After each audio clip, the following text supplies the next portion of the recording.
So, I'm Aldrin, mas kilala sa Brother Drin sa Facebook. Then, meron tayong business ngayon na Kapikise.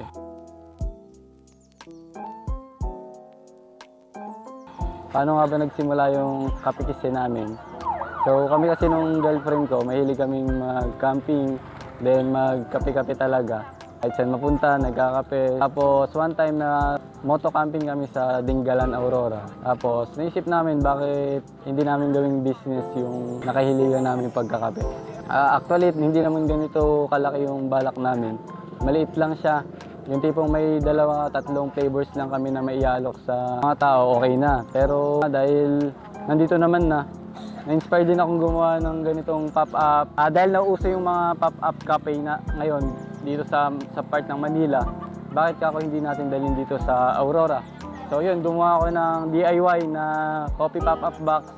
At ito nga yung naging itsura niya ngayon. Okay naman sa akin kasi nakakatuwa kasi may mga natutuwa din kahit paano pagka nakikita nila tong pop-up cafe natin na nakapatong sa motor. Sana yung mga kapanood dito, support nyo lang.